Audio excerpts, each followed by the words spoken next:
بسم اللہ الرحمن الرحیم۔ السلام علیکم خواتین و حضرات، میں ہوں آپ کا جنید سلیم اور آپ دیکھ رہے ہیں انصاف ڈیجیٹل۔ اس استدعا کے ساتھ ناظرین کہ فائبر وال کا مقابلہ کرنے کے لیے آپ کے تعاون کی اشد ضرورت ہے، اور آپ کی محبت اور تعاون کے بغیر یہ مقابلہ کسی طور بھی ممکن نہیں ہے۔ اور اس مقابلے کا ایک ہی طریقہ ہے فی الحال کہ آپ ہمارے یوٹیوب اور فیس بک چینل کو نہ صرف خود سبسکرائب کریں بلکہ اپنے دوستوں کو بھی اس جانب ضرور مائل کریں۔ اچھا ناظرین، بات کا آغاز کرتے ہیں اس نام سے جو چاروں طرف اس وقت گونج رہا ہے، یعنی عمران احمد خان نیازی، جن کا الیکٹرانک میڈیا پر نام لینے پر پابندی ہے، جن کی تصویر دکھانے پہ عرصہ دراز سے ہر طرح کی پابندیاں عائد ہیں، مگر کیا کریں، عمران خان ملکی سیاست کے اعصاب پر سوار ہے۔ سوشل میڈیا عمران خان کے تذکروں سے بھرا پڑا ہے دوسری طرف، اور الیکٹرانک میڈیا پر خان کا نام نہیں لیا جا سکتا۔ عملی طور پر ہر بات خان سے شروع ہو کے خان پہ ختم ہو رہی ہے، اور خان جو ہے اس وقت میڈیا کی ڈارلنگ بنا ہوا ہے۔ خان سے محبت کرنے والوں کا ایک لامتناہی سلسلہ ہے، تو اس کے مخالفین بھی خان پر تنقید کر کے ہی اپنی روٹیاں پکی کر رہے ہیں۔ عام آدمی کی تو بات ہی کیا ہے، وہ خان کے حوالے سے ہر پہلو سے معلومات چاہتا ہے۔ خان جیل میں کیسا ہے، کیا کر رہا ہے، اس کے شب و روز کے حوالے سے ہر بات جاننا چاہتا ہے، اور سب کچھ سامنے آ ہی جاتا ہے۔ تازہ ترین خبر یہ ہے کہ اڈیالہ جیل کے مزید 3 افسروں کو تبدیل کر دیا گیا ہے۔ ایڈیشنل سپرنٹنڈنٹ، ڈپٹی سپرنٹنڈنٹ اور lady deputy superintendent Adiala jail ایک مرتبہ پھر تبدیل کر دیے گئے ہیں۔ پہلے بھی ایک ایڈیشنل سپرنٹنڈنٹ کو تبدیل کیا گیا تھا۔ ان تبادلوں کے بعد اب تحریک انصاف کے حلقوں میں یہ تشویش جو ہے بہت زور پکڑ گئی ہے کہ کیونکہ یہ تینوں افسران وہ تھے جو مبینہ طور پر عمران خان کا کھانا چیک کرنے کی جن کی ذمہ داری تھی۔ ناظرین، حکومت اب تک اڈیالہ جیل کے سپرنٹنڈنٹ سے لے کر جونیئر ملازمین تک 60 کے قریب لوگوں کا تبادلہ کر چکی ہے۔ ٹرانسفر کیے جانے والے افسران اور ملازمین پر الزام یہ عائد کیا گیا ہے کہ وہ ڈیوٹی کرتے ہوئے عمران خان کے گرویدہ ہو گئے تھے۔ یہ الزام بالکل لغو اور بے بنیاد ہے۔ میں ذاتی طور پہ جانتا ہوں کہ اور بہت سارے افسران، یہ کہا جا رہا ہے کہ چن کے ان افسروں کو لگایا گیا تھا کہ جو بغض عمران رکھتے تھے۔ ایسی کوئی بات نہیں تھی۔ بہت سارے لوگ پہلے بھی عمران خان کی محبت میں گرفتار تھے، جیسے اڈیالہ جیل کے 90% قیدی جو ہے وہ عمران خان کو دیکھے بغیر ہی اس کے قدموں کی چاپ کو تصور میں لا کے نعرے لگانے شروع کر دیتے ہیں۔ تو بالکل اسی طرح اڈیالہ جیل کے جو سٹاف ہے ان میں سے بھی ایک اکثریت، بہت بھاری اکثریت، اور ان کے اہل خانہ جو ہے وہ خان کی محبت میں گرفتار ہے، جیسا پورے پاکستان گرفتار ہے۔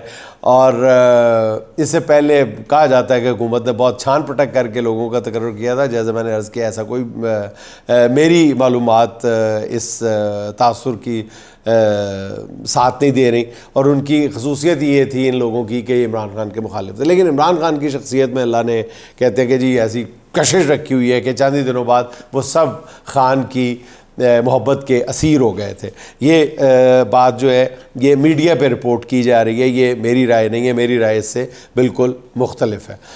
اچھا ناظرین، خان کے ساتھ ایسی بے لوث محبت کی وجہ کیا ہے؟ کبھی آپ غور کر کے دیکھ لیں، خان کہ لوگ اس قدر گرویدہ کیوں ہیں؟ کیوں یہ لوگ جو ہیں حکمران اور ان کے جو میڈیا پہ ان کے ترجمان بنے ہوئے ہیں، بھونپو بنے ہوئے ہیں، وہ یہ کیوں کہتے ہیں کہ یہ کلٹ ہے پی ٹی آئی؟ تو حکمران خود اس بات پہ غور کیوں نہیں کرتے؟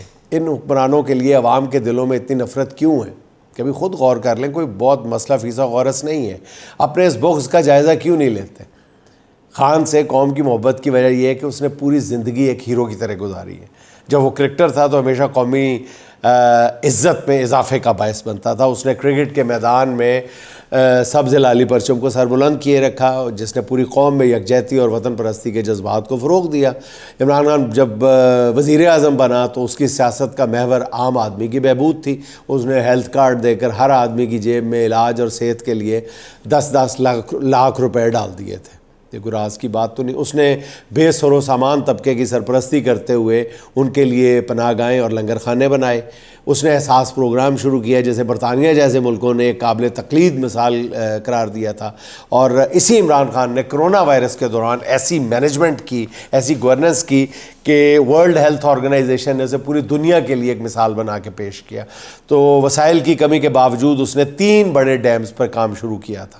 اس کے دور میں بجلی کا یونٹ 16 روپے کا تھا، اس نے پیٹرول کی قیمت 150 روپے فی لیٹر سے اوپر نہیں جانے دی۔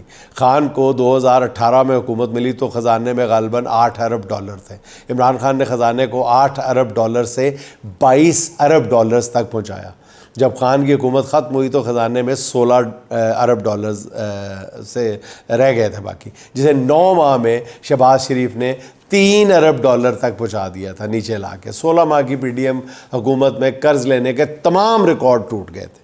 تو خان کی محبت کا جادو جو ہے وہ ایسے ہی نہیں سر چڑھ کے بول رہا، خان کے لیے یہی محبت جو ہے وہ اب حکمرانوں کے لیے جان کا روگ بنی ہوئی ہے۔ تازہ ترین خبر یہ ہے جو بالکل نون لیگ کے مزاج کے عین مطابق ہے کہ آکسفورڈ یونیورسٹی کے چانسلر کے انتخاب سے پہلے جو آن لائن سروے کیے جا رہے ہیں ان میں عمران خان کو فیورٹ قرار دیا جا رہا ہے، اور ذرائع کا یہ کہنا ہے کہ میاں نواز شریف صاحب ابھی سے ہی اس بات پہ بہت پریشان ہے کہ عمران خان کہیں آکسفورڈ یونیورسٹی کا چانسلر نہ بن جائے۔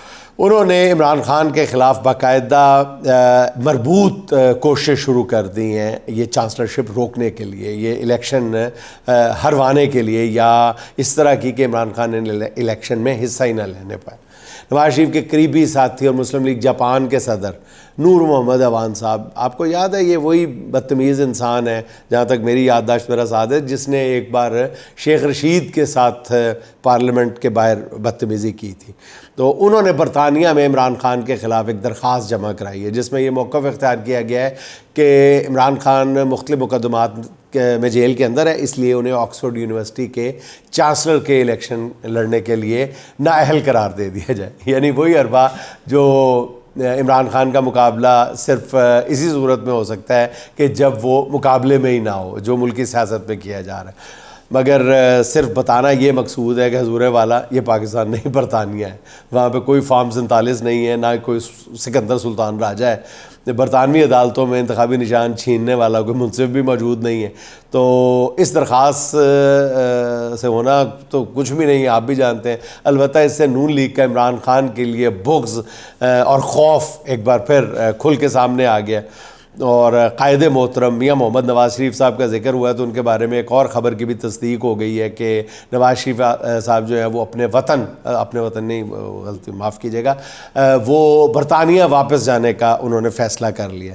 ناظرین کو یاد ہوگا کہ یہ خبر اڈیالہ کے مکین نے سب سے پہلے دی تھی کہ نواز شریف کا بیگ جو ہے وہ بالکل تیار ہے، اور اگر آپ کی یادداشت آپ کا ساتھ دے تو چند ہفتے پہلے اس خاکسار نے بھی آپ کو اس خبر سے آگاہ کر دیا تھا۔ اب صرف انہوں نے ضروری سامان اٹھانا ہے، خان صاحب کا یہ موقف ہے۔ اب نون لیگ کے ذرائع نے بھی اس بات کی تصدیق کر دی ہے کہ نواز شریف صاحب لندن جانے کی تیاریاں کر رہے ہیں۔ وزیر دفاع خواجہ آصف صاحب نے کہا ہے کہ نواز شریف صاحب کا وہ اپنا طبی معائنہ کرانے جا رہے ہیں، اور ان کے ڈاکٹرز جو ہیں وہ پاکستان نہیں آ سکتے، پرانا بہانہ۔ تو نون لیگ کی ذرائع کا یہ بھی کہنا ہے کہ نواز شریف 1-2 ماہ لندن میں قیام کے بعد پاکستان واپس آ جائیں گے۔ اس خبر کے حوالے سے میں نے اپنے ذرائع سے کچھ جاننے کی کوشش کی ہے، اور اس کے مطابق نواز شریف کی لندن روانگی تو بالکل فائنل ہے، اور ان کی پاکستان واپسی جو ہے وہ فائنل نہیں ہے، وہ مشروط ہے۔ جی ہاں، نواز شریف صرف اسی صورت میں پاکستان واپس آئیں گے اگر چیف جسٹس قاضی فائز عیسیٰ کی مدت ملازمت میں توسیع ہو گئی تو۔ اگر جسٹس منصور علی شاہ چیف جسٹس بن گئے تو پھر قائد محترم نواز شریف کی واپسی جو ہے وہ مشکل ہی نہیں، تقریباً ناممکن ہو جائے گی، نہیں آئیں گے واپس۔ ناظرین، آپ کو یاد ہوگا کہ نواز شریف اپنے بھائی کے وزیر اعظم بن جانے کے باوجود ملک میں واپس نہیں آئے تھے۔ نواز شریف نے وطن واپسی کا فیصلہ اس وقت کیا تھا جب قاضی فائز عیسیٰ نے بطور چیف جسٹس حلف اٹھایا تھا۔ پھر وطن واپسی پر جس تیز رفتاری کے ساتھ نواز شریف صاحب کو انصاف فراہم کیا گیا، یہ کام قاضی فائز عیسیٰ کے بغیر شاید ممکن بھی نہیں تھا۔ بہرحال نواز شریف صاحب کی واپسی سے بھی بڑی خبر یہ ہے کہ اڈیالہ والا جو ہے اس نے سب سے پہلے نواز شریف کی واپسی کی خبر جس انداز میں بریک کی ہے، اس سوال کے جواب سے ہی پتہ چل جاتا ہے کہ آئندہ کا سیاسی منظرنامہ کیا ہوگا کہ خان صاحب نے اتنے دن پہلے یہ خبر کیسے بریک کر دی تھی۔ تو عمران خان نے ڈیالہ جیل میں آج پھر صحافیوں کے ساتھ گفتگو کی ہے۔ انہوں نے کسی اگر مگر اف بٹ کچھ نہیں لگایا، انہوں نے دو ٹوک انداز میں بات کی ہے، اور انہوں نے جیل میں اپنے بارے میں کچھ خدشات کا بھی اظہار کیا ہے۔ ان کا کہنا ہے کہ میرے ساتھ تعینات عملے کو چوتھی مرتبہ تبدیل کیا گیا ہے، بے پناہ سختی برتی جا رہی ہے میرے ساتھ۔ یہ وہ لوگ تھے جو مجھے فراہم کیے جانے والے جن کو تبدیل کیا گیا ہے، کھانے کو چیک کرتے تھے، اس میں زہر تو نہیں ملا، یہ سب ادارہ کنٹرول کر رہا ہے۔ اور انہوں نے کہا میں دوبارہ کہہ رہا ہوں، مجھے کچھ ہوا تو ادارے ذمہ دار ہوں گے۔ خان صاحب نے بہت دو ٹوک لہجے میں گفتگو کی ہے۔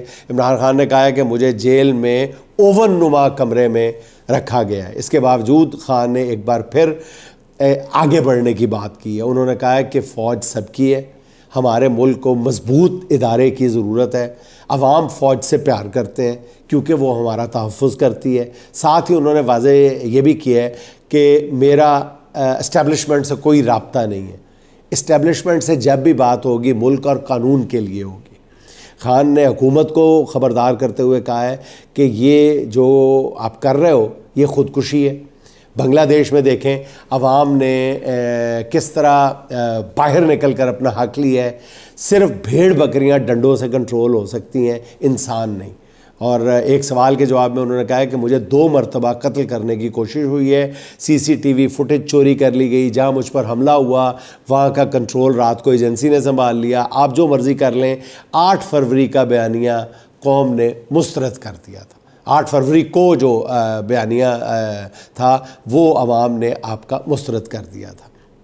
ایک صحافی نے سوال کیا کہ ملک میں حالات بہت خراب ہیں، آپ لیڈرشپ کا مظاہرہ کریں، قومی مفاہمت کی طرف قدم بڑھائیں، وہ آپ کو اور ان کو معاف کر دیں گے۔ جس پہ خان صاحب نے کہا کہ جیسے اسرائیل فلسطین کو کہہ رہا ہے کہ ماضی میں جو کچھ ہوا اس کو بھول جائے، آپ کہہ رہے ہیں کہ میں فراڈ الیکشن کو بھول جاؤں۔ امن انصاف سے آتا ہے۔ بڑی زبردست خان صاحب نے دبنگ لہجے میں گفتگو کی، انہوں نے کہا امن انصاف سے آتا ہے۔ مشرقی پاکستان والے انصاف مانگ رہے تھے، ہمارے خلاف نہیں تھے۔ آپ جس قومی مفاہمت کی بات کر رہے ہیں اس سے قبل انصاف تو کریں۔ پھر انہوں نے واضح کر دیا کہ مجھے ملک کی فکر ہے، میرا جینا مرنا پاکستان کے لیے ہے، میرا ملک سے باہر کوئی پیسہ نہیں ہے، میں زرداری نواز شریف کی طرح ڈیل نہیں کر سکتا۔ اور انہوں نے کہا کہ بڑی بڑی ملٹی نیشنل کمپنیز جو ہیں اور پروفیشنلز وہ بڑی تعداد میں ملک چھوڑ کر جا رہے ہیں، مزید مہنگائی کا دور آ رہا ہے، ان کے پاس کوئی پلان نہیں ہے ان لوگوں، اس حکومت کے پاس۔ اگر عوام تنقید کرے تو یہ عوام کی جو تنقید ہے یہ ڈیجیٹل دہشت گردی بنا دی جاتی ہے، یہ اصلاحات نہیں کر سکتے، یہ نہ خرچ کم کر سکتے ہیں نہ آمدن بڑھا سکتے ہیں۔ یہ کام جو ہے یہ صرف مینڈیٹ والی، سچے مینڈیٹ والی حکومت کر سکتی ہے جو ان کے پاس نہیں ہے۔ ان سب کے پیسے اور پراپرٹیز باہر ہیں اور یہ صرف قرضے لے رہے ہیں، اور قرض لینے سے مہنگائی بڑھتی ہے۔ اس کے بعد عمران خان نے وزیر داخلہ محسن نقوی صاحب کو خوب آڑے ہاتھوں لیا۔ انہوں نے کہا کہ محسن نقوی کی $5 ملین مالیت کی پراپرٹی دبئی میں بیوی کے نام پر ہے اور یہ گندم سکینڈل میں ملوث ہے۔ ملک کا سب سے بڑا فراڈ الیکشن اس نے کروایا ہے، اس کی قابلیت کیا ہے؟ یہ کرکٹ تباہ کر چکا ہے۔ انہوں نے کہا کہ کرکٹ واحد سپورٹس ہے جو پاکستان میں ٹی وی پہ دیکھی جاتی ہے، شوق سے دیکھی جاتی ہے۔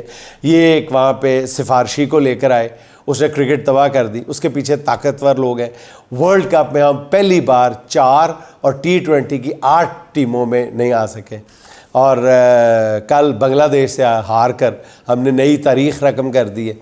خان نے کہا کہ محسن نقوی کہتا تھا کہ کرکٹ ٹیم کو سرجری کی ضرورت ہے، اب ہم بنگلہ دیش سے ہار گئے۔ اس شخص کی ناکامیوں کا نزلہ ایک ادارے پہ گر رہا ہے، اور انہوں نے کہا کہ محسن نقوی کی کوالیفیکیشن کیا ہے؟ اسے وزیر داخلہ اور چیئرمین PCB بنا دیا گیا ہے۔ یہ 2008 کا نیب زدہ ہے۔ تو اچھا ناظرین، یہاں پہ ذرا بریک لگائیں خان کی گفتگو کو۔ آپ ذرا آج کا دن دیکھیں کہ ملک میں کئی علاقوں میں تقریباً، اللہ تعالیٰ ہمارے وطن ملک پہ رحم کرے، وطن عزیز کو اپنی حفاظت میں رکھے، کئی مقامات پہ کم و بیش خانہ جنگی کی سی کیفیت ہے۔ حملے ہو رہے ہیں، سیکیورٹی اداروں پر حملے کیے جا رہے ہیں، پولیس اہلکاروں کی لاشیں مل رہی ہیں کچے کے علاقے میں، بلوچستان کے علاقوں میں عجیب و غریب صورتحال ہے. اور اس ساری صورتحال میں، اس خانہ جنگی کی سی کیفیت میں وزیر داخلہ جو ہے وہ بطور پی سی بی کے سربراہ کے وہ ٹی وی پہ آ کے بنگلہ دیش سے ہار کے بارے میں تعویلیں پیش کرنے کی کوشش کر رہے ہیں. حضور والا، آپ کو آج ٹی وی پہ کرکٹ کی بات ہی نہیں کرنی چاہیے تھی. نقوی صاحب، آپ کو نہیں بات کرنی چاہیے تھی. آپ کا آج بے شک ہار گیا پاکستان، آپ کو کم از کم بطور وزیر داخلہ ان حالات میں کرکٹ پہ بات نہیں کرنی چاہیے تھی.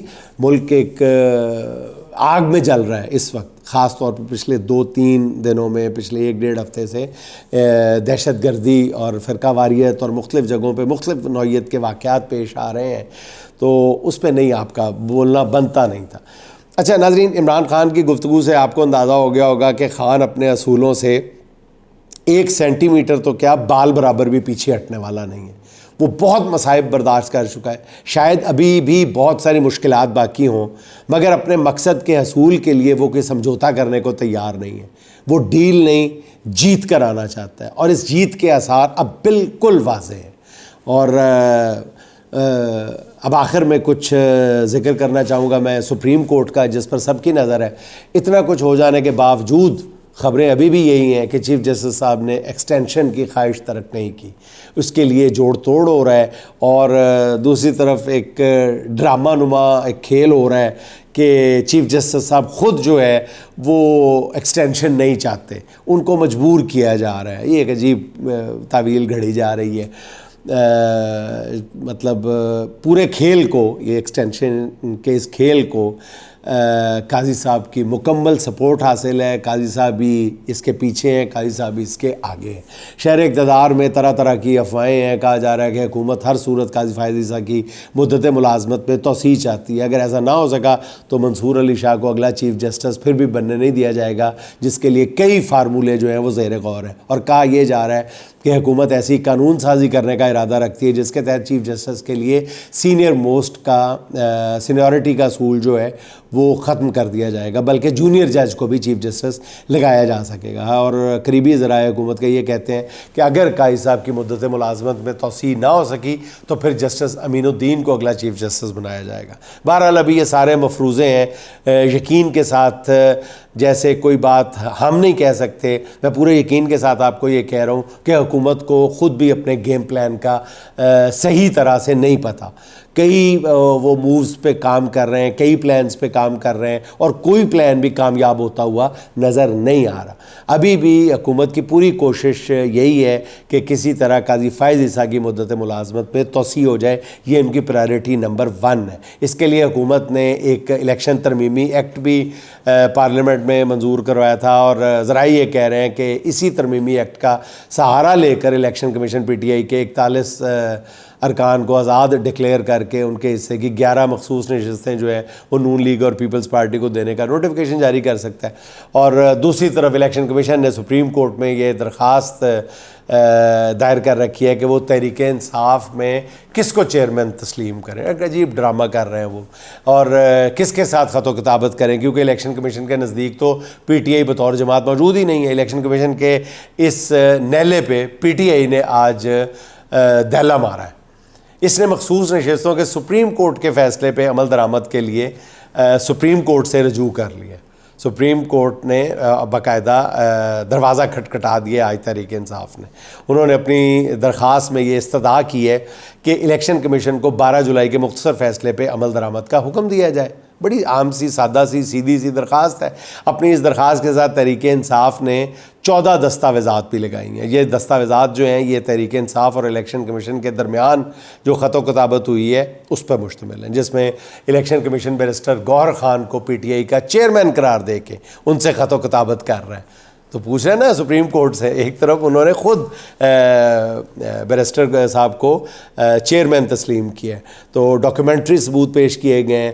تو یہ شواہد سامنے آنے کے بعد، یہ کیس پی ٹی اے کے سامنے آنے کے بعد میرا خیال ہے کہ الیکشن کمیشن کا پورا جو موقف ہے، پورا جو کیس ہے، وہ ہوا میں اڑ کے رہ گیا ہے کہ انہیں پتہ ہی نہیں ہے کہ چیئرمین کون ہے. اور قانونی ماہرین کے مطابق تحریک انصاف نے بر وقت ایک بہت خوبصورت کارڈ اچھے وقت پہ کھیل دیا اور الیکشن کمیشن کے غبارے سے ہوا نکال دی.